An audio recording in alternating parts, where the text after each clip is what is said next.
Everybody ready? 3, 2, 1. You may want to give a verbal introduction. Yeah. Okay. Okay. Action. Catherine. Good morning. I thought maybe we could start this morning with a little bit of how you got into journalism, because I think it's very interesting that a woman from your background, which I would describe as a proper New England background, your father was a civil engineer, a chairman of the Board of Selectmen of Wellesley, Massachusetts. Your mother was very much involved in her community, and so for a woman of your background, on graduating from Wellesley College in 1919, you made kind of a diversion, I think. And I wonder if you could start by talking about that. Well, it seems to me that when you graduate from college, you end one chapter and you begin another. Well, in beginning mine, I didn't want to do the most obvious thing, teaching. I wanted, well, I said something different. Later, I defined that as the most impossible Washington reporting, not having done any such thing. However, that was the goal that I chose, and that was the goal that finally, with several detours, I accomplished. Well, maybe we shouldn't spend too much time on the detours, but how did you first get an entree into that goal? I believe it was through a newspaper advertisement. First of all, I decided I had to teach until I had something more definite to go on. So for a year and a half, I taught. 1 year in Norwich, Connecticut, and a part of a year in Cranston, Rhode Island. Now, the reason I didn't go any longer in Cranston, Rhode Island was because I saw an ad in the paper. By that I mean my townsman in my hometown saying that Roger Babson Reports was looking for a recent graduate to do a report in Washington, only 1 month allowance in time. Well, I imagine that a seasoned reporter wouldn't be looking for a 1-month job, but for me it was perfect. I did get the job, and I had an unusual happening on the way to my job in Washington. Mr. Babson, Roger Babson, was a well-known economist, and he did quite a number of lectures, so that when he came back and found that his office had hired what he called a slip of a girl to do a report for Babson in Washington, this was too much. I had gone to Washington already and was working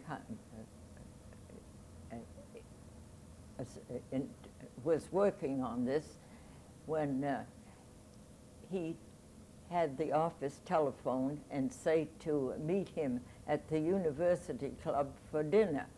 I thought he was so nice to want to help me, but when I got there and hardly had the menu in my hand, he said, "You're fired." Well, that was a blow. So my answer was, "Mr. Babson, I have a signed contract for 1 month, and I don't believe, sport as you are supposed to be, that you would not regard an official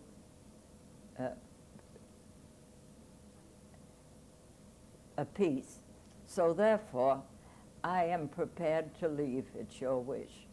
But I would like to have, I believe I have 2 weeks left. I would like to use that writing my report." And All right, he said, go ahead, but have your things planned to leave on the last day.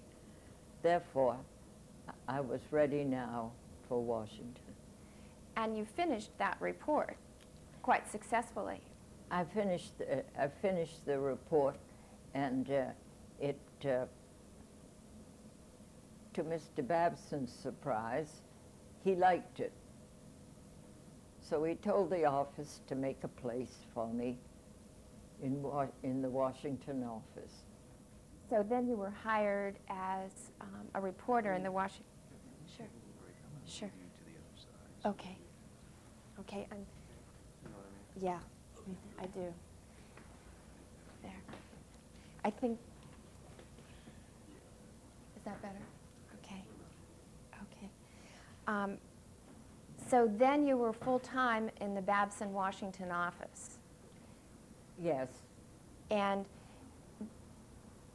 there was a time when you decided that perhaps you would broaden your scope of influence, shall we say, and become involved with the White House press correspondence. Is that correct? Let's wait for the 10 o'clock bell. Oh, yeah, sorry. Do you want me to start over?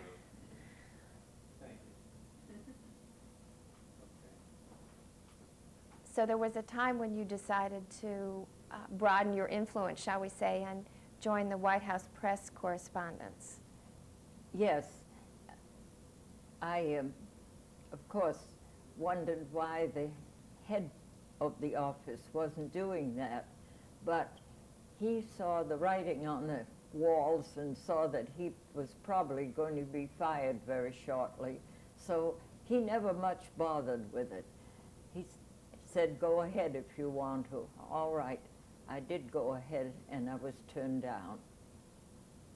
Then I thought, I'll call and ask if I can go in person and better explain why I think they could reconsider my application.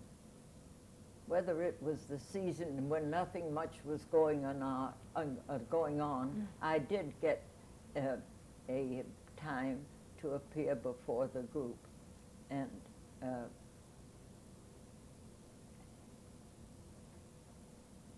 I said, as I looked around at the few that were waiting outside the president's office for the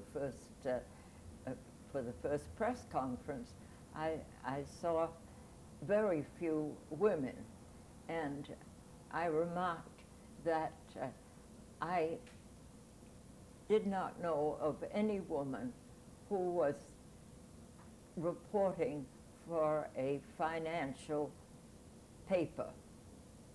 I did know that there were both men and perhaps women on the financial page of a newspaper, but none doing it for an exclusively financial business publication.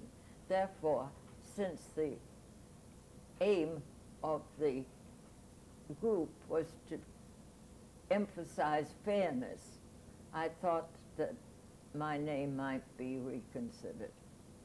Well, it was, and I got in. Good piece of logic. So then you were eligible to attend the White House press conferences of Warren G. Harding. Is that correct? Yes, and this first press conference was, as I look back now, was really quite unusual. The president sat at his desk and was a very impressive figure. The conference, the news part of it, was delayed a little by one reporter saying, Mr. President, those are beautiful flowers on your desk today. He looked at them and said, why, yes, they are. And I'm going to give one of those roses to each one of you reporters. Whereupon, one by one, he took out a rose and handed it to the 4 or 5 women there. Then he saw someone standing that wasn't familiar to him. And he waited a minute because I had moved towards the back of the group. And without a word, he bowed, took out another rose, and handed it to me. Now that is not the usual press conference today, either in numbers or subject. Certainly isn't. One of the women at that press conference, if I remember correctly from earlier interviews that we did, was Cora Rigby.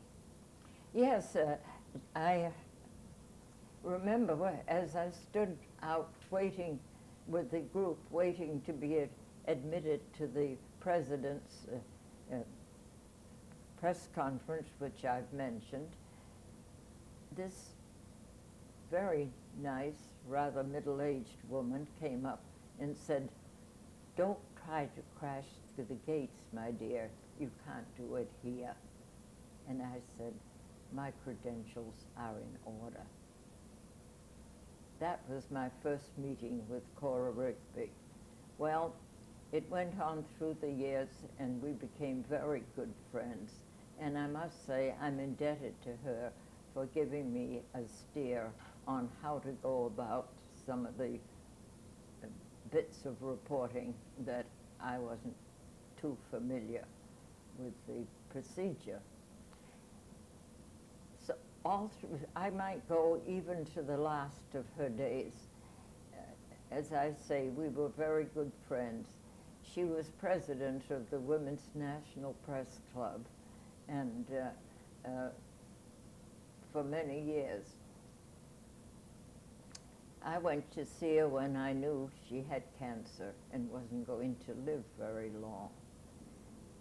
As I entered the living room, there was a fire in the big fireplace, and she sat with a wastebasket. Now, in those days, a wastebasket was a laundry basket, and this laundry basket was at her side, and she was throwing in piece after piece, being citations or parts of her writing she wanted to remember. And I said, "Oh, don't throw them away." And she said, "Yes." She said, "They're going." Finally, the book that she'd worked on for several years and she had completed was the last thing to be tossed into the fire.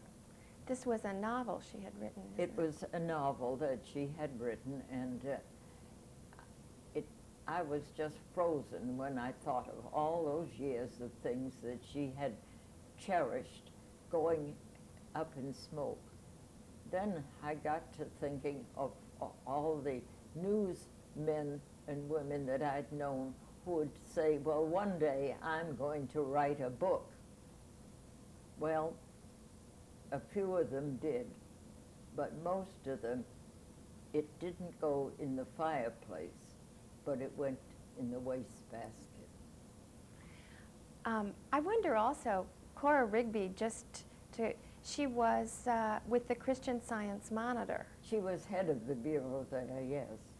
And at one point you lived in her house, if I recall. Yes, I did. That's how she and her mother had a house on what's known as Hillier Place, which was fairly downtown. In that time it was pretty well downtown. And I was looking for a room. So I asked her if she knew any place I could get a room, and she said, "Well, I have a room vacant right now." And she said, "I think you'd like it because it has a fireplace in it and it's a very nice room." So I said, "Well, how much is it?" "Well, I can't remember the figure," she said, but I said, "Oh, no, I can't pay anything." Whereupon I went to the other extreme. Anyhow, we settled it, and that's where I stayed for until she And also, didn't Cora Rigby introduce you to your first husband, A.J. Montgomery? Well, she did introduce me to Monty, as we called him, who was at that time head of the Christian Science Bureau, Christian Science Monitor Bureau, and that's how I met Monty. I see. So she became an important person in your life, not only professionally but personally. Yes.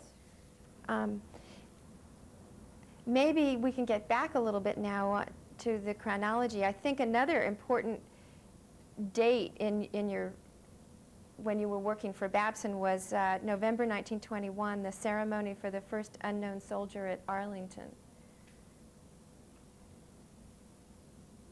Yeah. I believe that was when President Harding gave a speech over the telephone simultaneously to New York and San Francisco. Yes. Actually, the unknown soldier event, I didn't need to cover for Babson, but I asked permission to do it, and it turned out to be a very moving speech that he made. But the point of it was that the telephone transmission was hurriedly put together so that at the time he was speaking in Arlington, one could hear him in New York and San Francisco. And that was a first for that kind of transmission. Well, there was another first during the Harding administration that I believe you covered, and your old friend Mr. Babson got involved in this, and that was the Limitation of Armaments Conference. Well, that was one that I was really covering for Babson on that first day. And I was more than surprised when the group were moving out of the Constitution Hall where the first sessions were being held, and several people were standing on the sidewalks to watch the notables, the 5 great nations and other dignitaries march out, some of them with the grandeur of their position in their countries and so on. When I looked, and here was Roger Babson standing on the sidewalk watching, as he said, that slip of a girl, as he told someone, there she was, and why wasn't the head of the office there? Well, this made quite a difference, because after that I lost the title that I've mentioned, and I became a first-class reporter.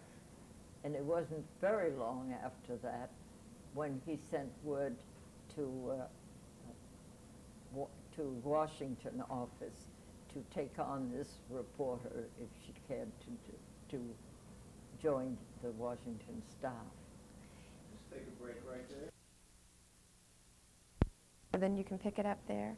Then what do I take from there? Okay, then you're appointed. Then it's just you and a secretary, and the fact that you had to act as a real estate agent to get the office, Yeah. which I think is. But don't worry about it. We won't start until they tell us we can. We're just closing the window. Okay. Yeah. You could just talk, I'm just doing a 2-shot here. So we have- Okay. Oh, then that's I nice. go on from there into what? Then you leave Babson to marry A.J. Montgomery Yeah. Mm-hmm. in 1924. Are we rolling? Speeding. Okay.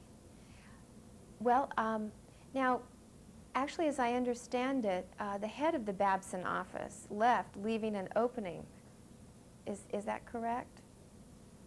Yes, and I was left to do the best I could, and so for several weeks we kept wondering. By we, I mean myself and my secretary were wondering what was going to happen. Then I was told that I could try out for taking over the office, which,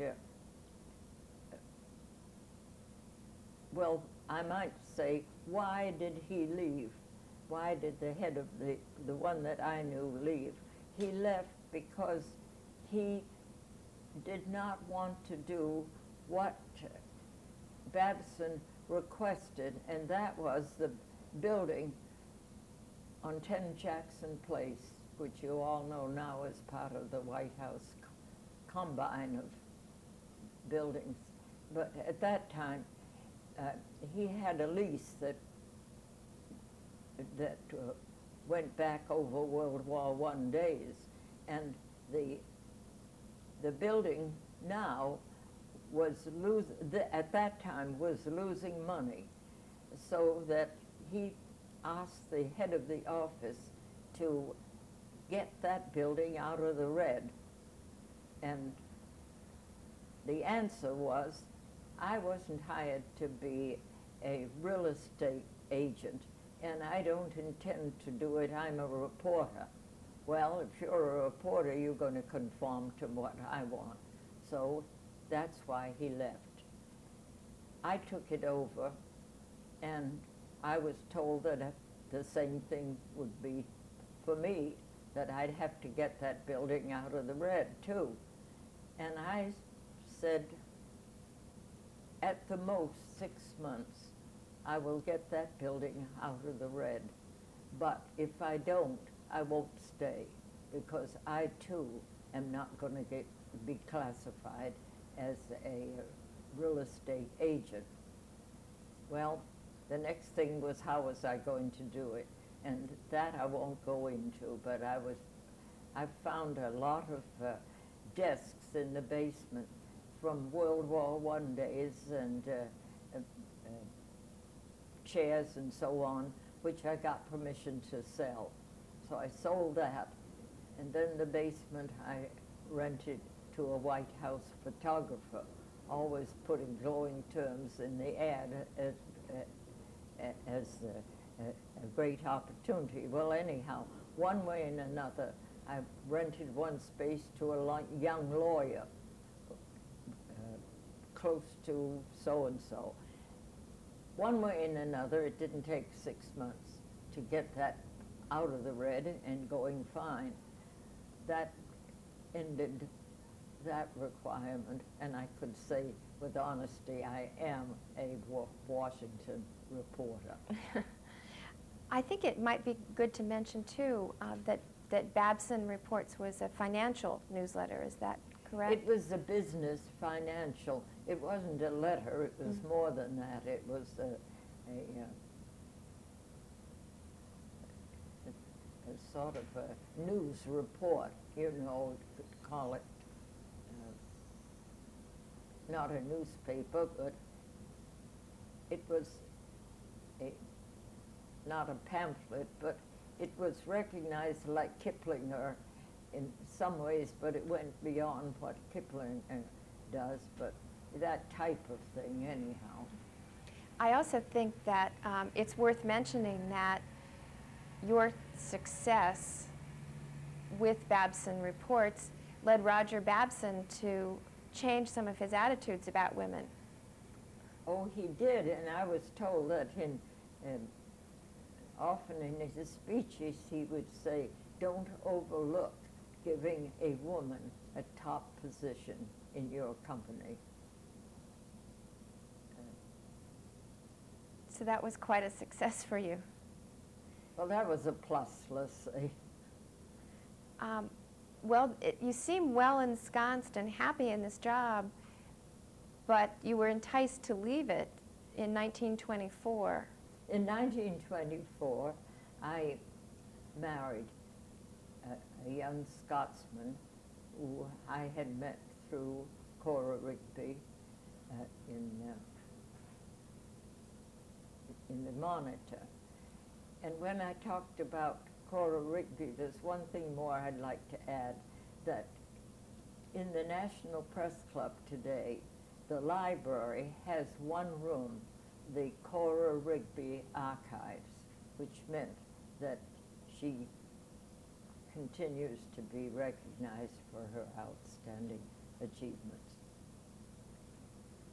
And so in 1924, when you married A.J. Montgomery, you decided to leave Babson, is that correct? Well, it kind of was something my husband didn't want me to keep on working. He said, we have enough to get along. And at that time, there was quite a move in urging women not to take jobs if they didn't need it. Well, I did short-time public relations jobs, and for a time, I had a news bureau, a news bureau with a friend, but that took up too much time. And you might be interested in one example of a public relation job. That was the American Association of University Women, who, of course, looked forward to being received by the president at that time, Coolidge. This was arranged, and I stood at the door as the president came out onto the lawn where the meeting was to take place. Turning to Grace, he said, Grace, who are these women anyhow? And she gave him a little whisper, and he proceeded on to the podium, opened his remarks by saying that he was happy to see these distinguished women here who had done so much for their country, and so on and so on, all full of praise, which always gave me a little laugh when I thought of his ignorance of the group as he approached. Well, it was some time then before you got back into journalism. By the way, Grace Coolidge, I remember an invitation to go out on the on the presidential yacht, the Sequoia, and the thing that amazed me, the invitation was handwritten by her secretary, her press secretary, in which it said, if it's raining, call and we'll postpone it to the next day. And I thought how impossible it is now to change from one day to another. Now I interrupted your remark. Oh, not at all. I was just remarking that it was a little while before you got back into journalism. In fact, the beginning of World War II, if I'm not mistaken, you decided to get back into journalism full-time. Is that correct? Yes, it was. And how did you decide to do that?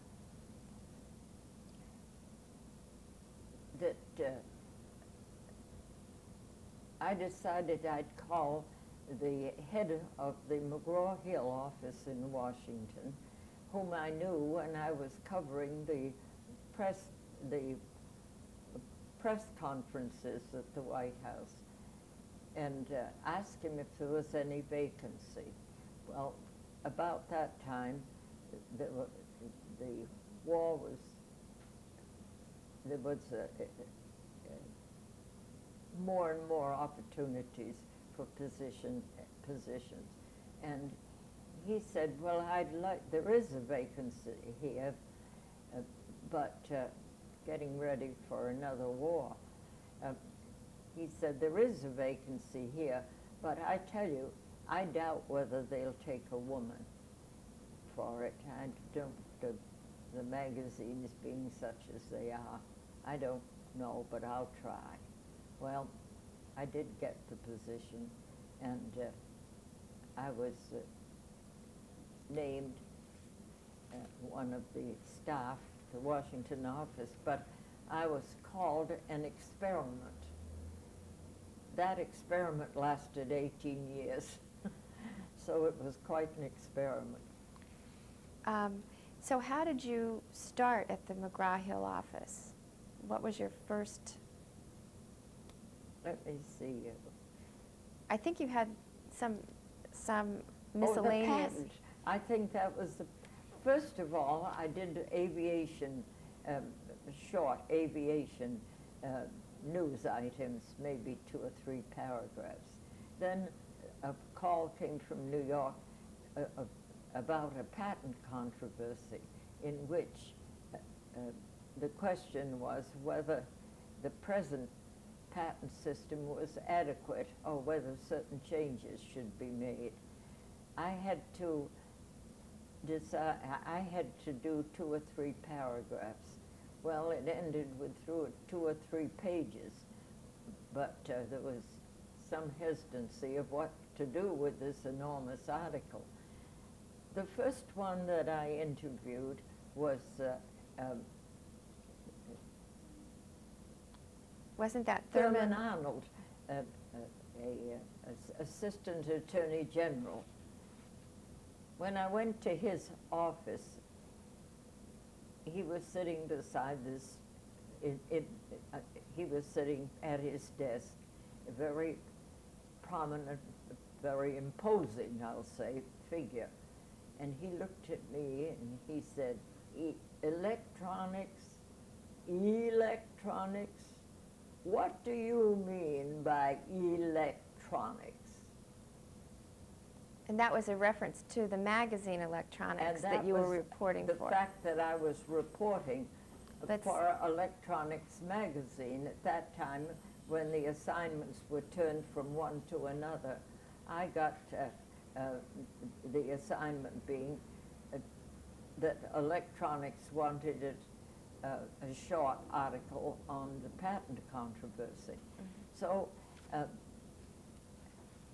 I waited a minute and I called him by the right title and I said, I have had a difficulty getting a 10-minute allotment of time with you, and I should hate to think that any of these precious moments would be taken up defining a word that you can define much better than I. He said, you're all right, come sit down. So instead of being 10 minutes, I had 3/4 of an hour, and I got some very good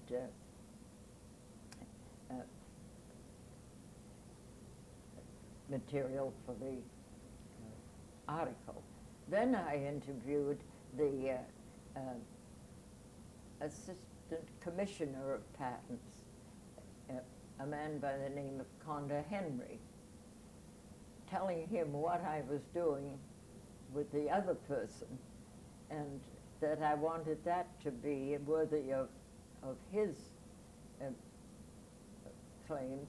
I got a very good article from him, a material for a good article. So when the material came in from New York. Let's stop for the, oh, okay. So you got a very good article from him. The article proved to be very successful and was the forerunner of my being made Washington editor of Electronics. So that established you really as one of the very few women in a technical field. Yeah, I'd say semi-technical, because I did take news items and so on, but there weren't many news items to take. Why were there not many news items? Well, the reason there weren't many news items is that it was not too long before, well, the industry was young then, and there weren't too many stories available right at that time. So it was not a coveted assignment, because they never got the front page, you know, of the papers, so the newsmen weren't so keen about it. So that created actually an opportunity for you. Yes, and when, not too long after that, I was made Washington editor, I was just frozen. When I went to New York and heard that, I said, what would I do with the title editor?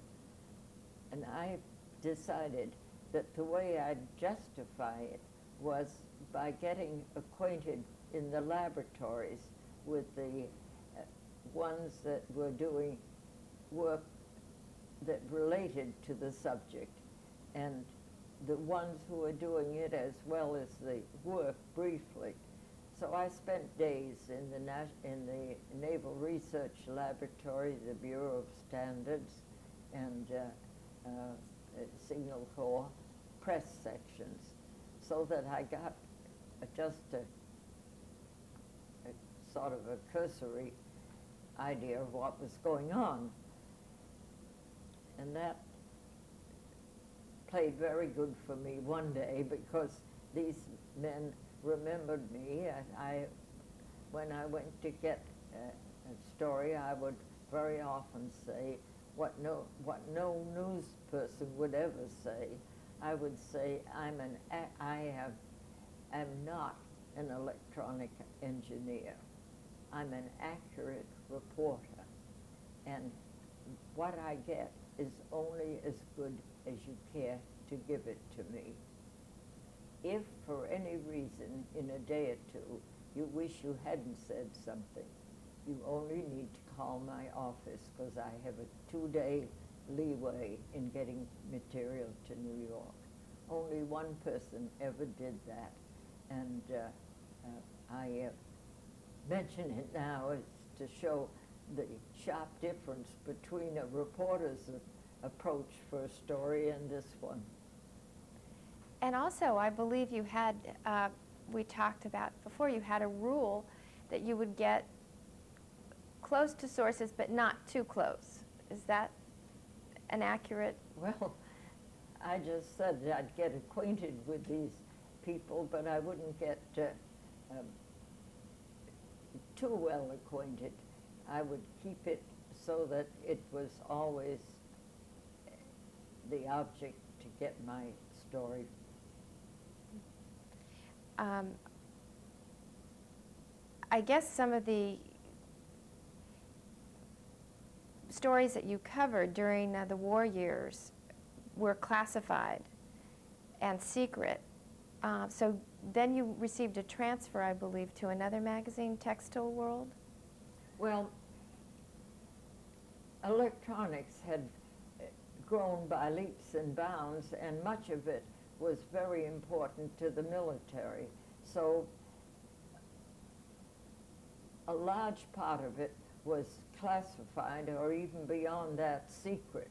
So it wasn't a lot of, well, I use the word lot, sometimes there's hardly any material available on the subject right then. That I was getting along very well till I got word from New York, a Textile World magazine, that they wanted me to add that too. So I was not very enthused over it, because that meant different contacts. I didn't know much about textiles, and I hadn't known too much about electronics, but anyhow, to take on this and write a forecast article every month was what I did, and it turned out to be quite successful. Now, another part of the reporting was to get a top name to do a signed article. At that time, it would be Spencer Love, who was head of the textile clothing division of OPA. He wrote an article which carried a lot of weight on discussing the textile problems in 1944. All in all, I enjoyed my work with Textile World because I could write. And all my articles were signed, and they were front page. Many of them were always prominently displayed with my name, which was a far cry from what I'd had in electronics. But when the end of the war came, then so did my forecast articles, because there was no need for any more forecasting with words of praise that were put in the New York records. I moved on to another subject. However, when when we were getting mobilized for Korea, the then editor, a different one, wanted me to renew my work forecasting. However, I didn't want to do it because I had my eye on some research that was going on in atomic energy. And my editor was discussing with the ones in Atomic Energy Commission whether it was too early to have a nuclear energy magazine. And so that was the beginning of Nucleonics magazine. Then in 1947, the first issue of the first magazine in this country in nuclear energy came out, entitled Nucleonics. It was about the size of Reader's Digest, then about $75. And came out monthly, and in one form or another, it changed somewhat as the subject progressed. It became more and more costly till this service, one way or another, went up as high as $750. But I was, of course, I stayed on the masthead of Nucleonics with a co-editor, engineer, scientist, for 6 years. And then the magazine was not going to continue more in the science journal and become a more practical publication. So that was the time when I left. And where did you, let's see, you were still at McGraw-Hill then, and you took various assignments after that? Let me see. Then I took various assignments, yes. I wonder if we could just go back and clarify, too, a forecast article, the kind of article you wrote for Textile World. Well, I'll tell you what that was. It was forecasting about what the requirements of the government from the mill owners at Textile, about what their requirements might be for the next quarter. Was it going to be up more, or was it going to be a curtailment of them? So that they became very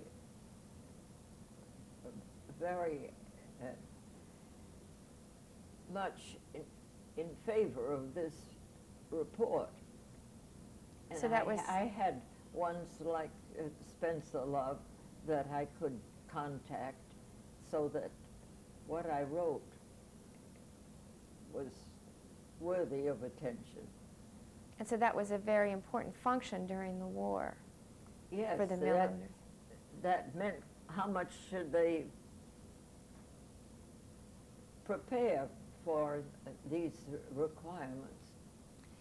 It's also interesting that you didn't have a science background, and yet you were co-editor of a magazine like Nucleonics. Well, that, I can see how you think that too, so did I.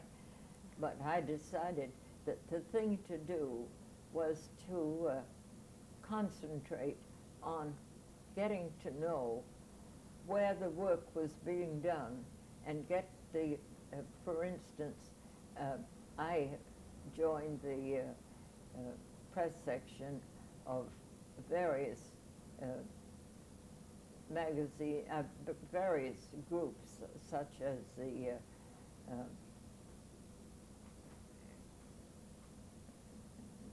well, various groups, we can say that. There were I'll several. get to them when I'm talking anyhow. They're in the other material too. Yeah. They've got The long Atomic names. Energy Commission would be one of them. The American Association for the Advancement of Science would be another, and others that I can think of. And then I thought, I'll try to make myself useful to them when I don't know them. So take the Institute of Radio Engineers. I said, if there's anything I can add here, or sometimes I'd bring in a little bit, but I once was moderated one of their reading and speech,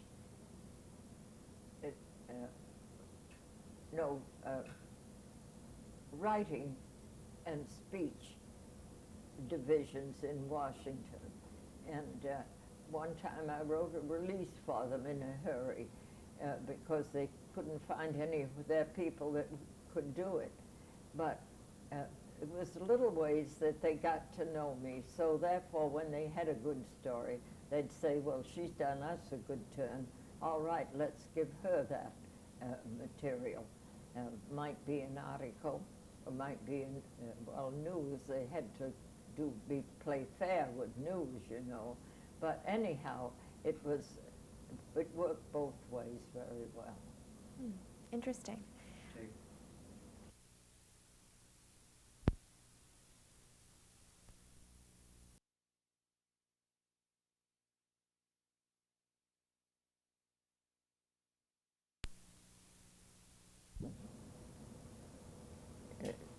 You know, Would you like to talk about some of your press stories, or would you like to talk about being president of the Women's National Press Club? well, I would like to mention just simply that well, then I can't go into that. The Women's National Press Club had outstanding speakers, like Dr. Killian, who was making his first speech after being made advisor, science advisor to the president, the first time a president ever had a science advisor. And his remarks were, some of them geared against our friendship with the Russians, in which he sounded something of a warning not to be too taken in by it. And then another speaker, which was the president of the New York Stock Exchange, who was trying to get some legislation through Congress, and therefore was very glad to speak to the group. Of course, this was carried through all the financial pages here and there. And so you were president of the Women's National Press Club, as it was then called, in 1957-58. Yes, that was the Women's National Press Club then. And,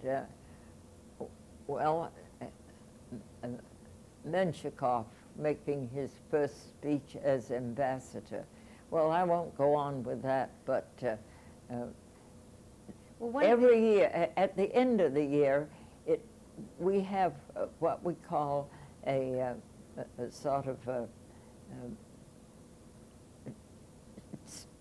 stunt party. party? Yes, we have kind of a ridiculing of top officials. And this time there was talk going on of moving the Capitol. So the subject was Out Where the Jest Begins. And that was quite hilarious, so much so that the military government of Washington was so pleased with it that they set up a special review for us. I think it was at Fort Myer. And I don't want to go on anymore with the press because, I mean, with my presidency, because all of the presidents had top speakers, and I want to do one or two things more. Okay, we just might mention that during your year as president, Queen Elizabeth and Prince Philip Yes, visited. I should have begun with that. It was my good luck and not any achievement on my part that I was president when Queen Elizabeth with Prince Philip came to speak at the event for all press, the National Press Club, the Women's National Press Club, the American Newspaper Club, the radio, and I don't remember whether there was any, but they all joined for one reception and for that occasion. Well, maybe we could close by talking about... I think one thing that was interesting about that, well, maybe we should.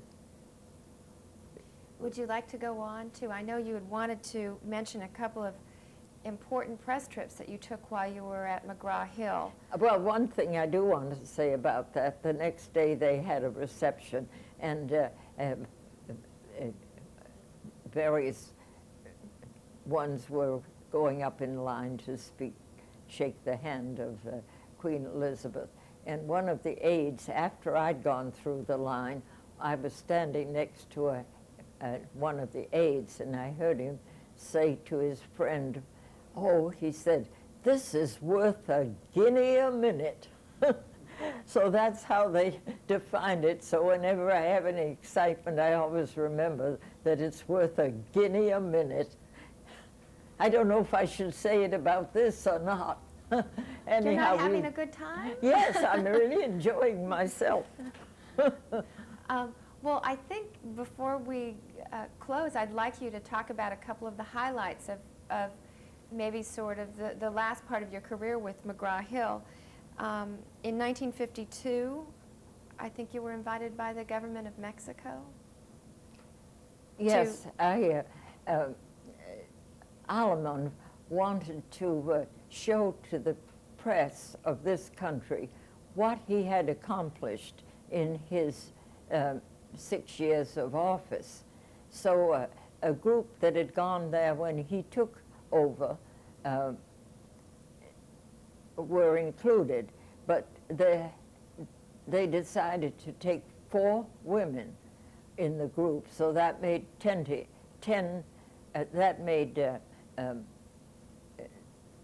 16, made 20 in the group, and it was a 2-week trip in which various industries and the Mexican government had participated in the cost of it. We would visit various points of interest, let's say. When we got there, there was a blinding rain, and in my effort to get away with everything, I'd forgotten a raincoat. So with all the others with their raincoats and all, I was making the best I could getting along. The next morning when I got up, there was a package at the desk for me. When I opened it, here was a lovely, well, not, I say lovely, attractive raincoat, and with it a card, compliments of the city of Monterey. I never knew who sent it or why it was sent, but the raincoat came to good use, I will say. All right, we're through. Now, can I ask you a question? It's, you reported then on the trip for Business Week, as I recall. Yes. And the trip was paid for by the government of Mexico? It was paid for by the government plus a few of the industries represented there. And this is a question I've asked you before, but do you feel that because they were paying for the trip that biased your reporting? No, I never thought about it because the trip was a joyous occasion in which there was no effort to point it to one industry, one paper or another. It was, no, I don't believe that, no. Well, maybe we could mention, as you've done so many things, I hate to leave them out, but I think one thing you particularly wanted to mention was in 1958, you were chosen as the U.S. representative to a group of press women visiting NATO from various NATO countries. Is that correct? Yes, one woman was chosen from each NATO country to attend a 4-day briefing at NATO, and it was the first time they'd ever had a women's conference, so that it was something of an event. Well, the State Department named me to go, and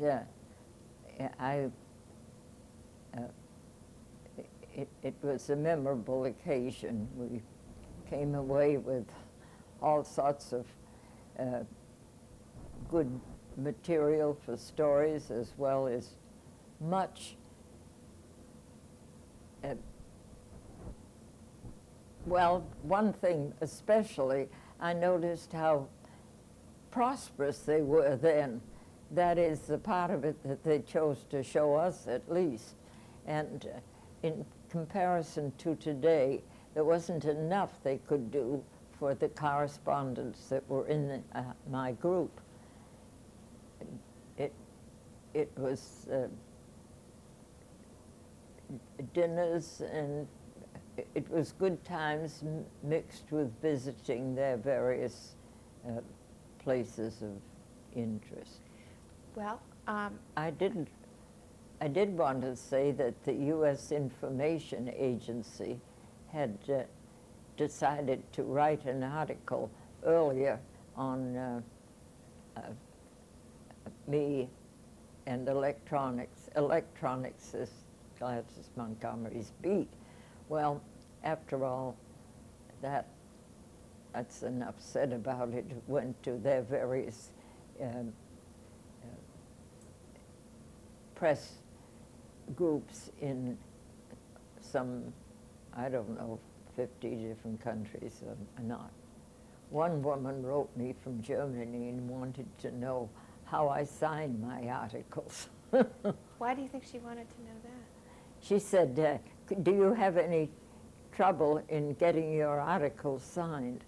And she said, I do. And I said, usually they don't sign them. Sometimes they're incorporated in another story, and when they do, it's usually my initials. So she was talking about she was having trouble getting a byline on this. She was having trouble getting her byline, yeah. Well, I think maybe we just should note in closing that what started out as an experiment at McGraw-Hill ended in your retirement with McGraw-Hill. And so you stayed a good long career with them, and I wish we had more time, but we don't. So I'd just like to say it has been worth a guinea a minute, and close with that. Well, it's been very pleasant too for me. Let me just, you could just move your chair over a little bit. I want to Okay. do a little bit of What? Oh, right now. do I need? I don't need the mic, do I? No, you just chat for a second. Okay. That's all. That'll, Now see, you're completely free. Oh. You can go on with your life. You won't have me to bug you anymore. You'll just have my transcripts. Well, I don't know what that'll turn out to be. Now see, was this as bad as you thought it was going to be? Well, no, You I really- always think how I could have done it better, don't you know? You're always your own judge of your own material. Yeah, well, Uh-huh. that's, you know, there's also, at some point, you have to just say, well, I have to let this go and go on Yeah. to the next thing. So, you're a perfectionist, which probably helped you in your career, so, Kathleen, I need you to talk. okay.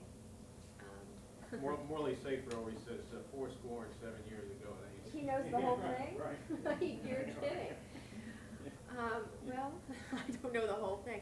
I know some Yeats poetry. Okay.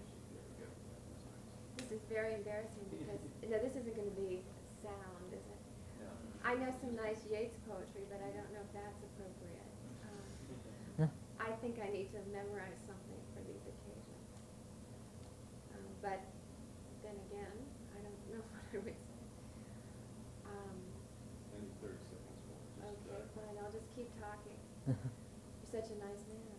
This is, well, I guess, actually, I'm very happy that this day is not quite so hot as I had expected. I think that, I think maybe I'll go to the bank and hope that there's a check in the mail for me so I can pay my rent. Okay, that's Well, it has a little tear on the side there. That's better than the crease. No, that's Oh, okay.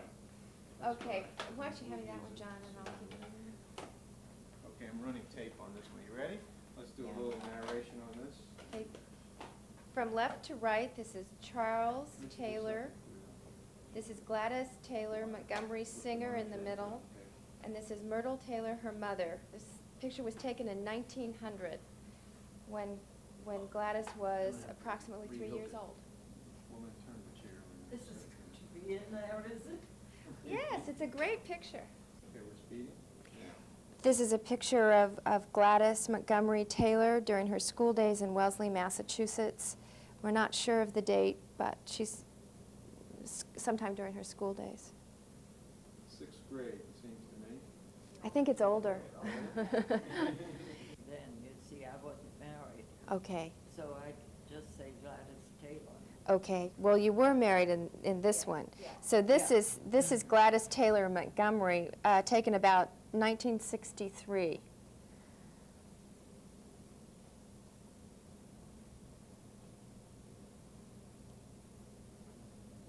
Okay.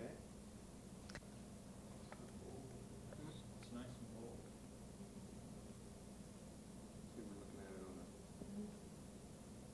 we're looking at it on the TV. Let's see if we can't. Finger raised.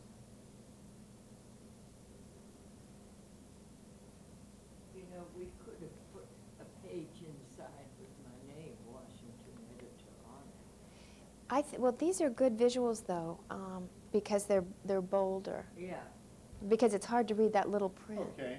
could do anything.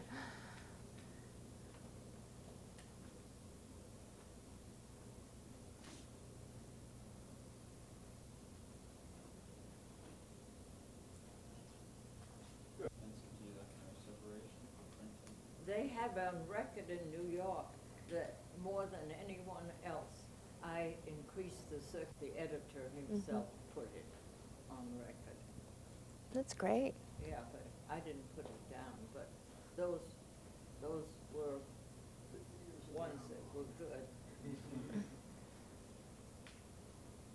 Right in.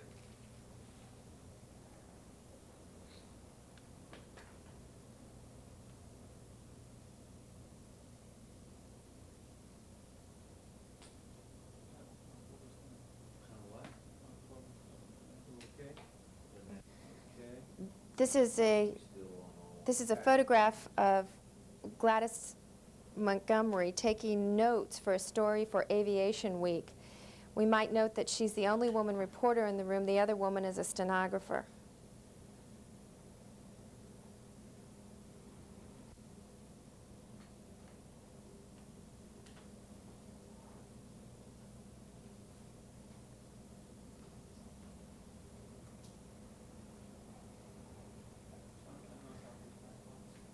Yes. Good. Color television, isn't that it?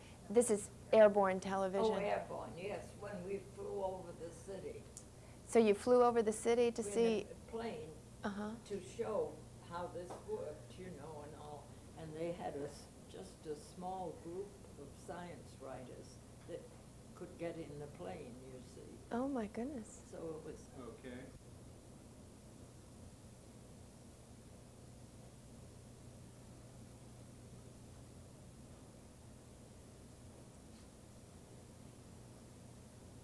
Probable name, nothing else. Nucleonics, yeah.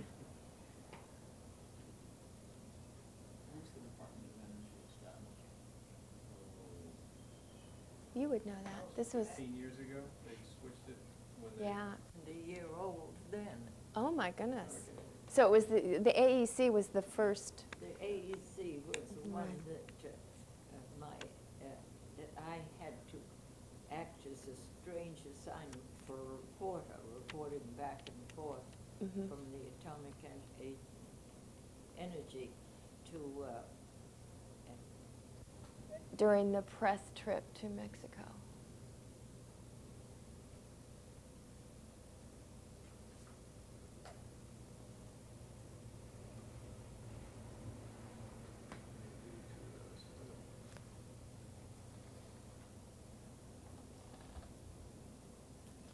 Was McGraw-Hill a family company at that point?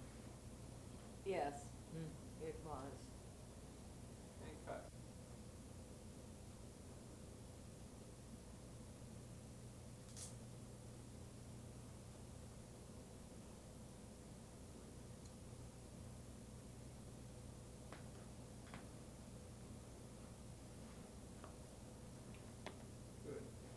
Good. I was This is chosen to greet the Queen, and that's when she's gotten out. The reason I was chosen, because it was, the top one was a queen and not a king. So my, that time, the American Association of the University,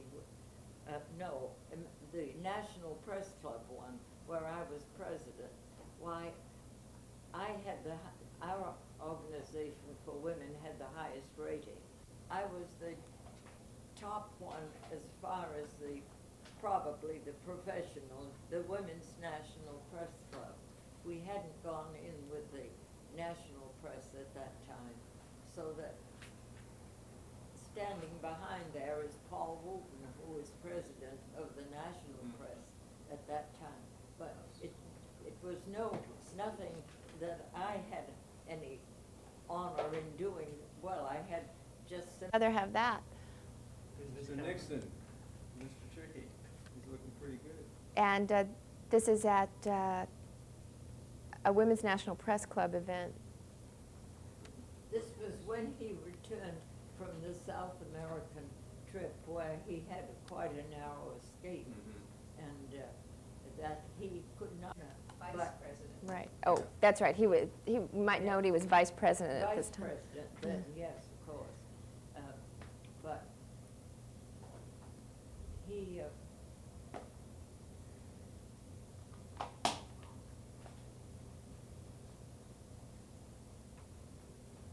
I always thought Ready?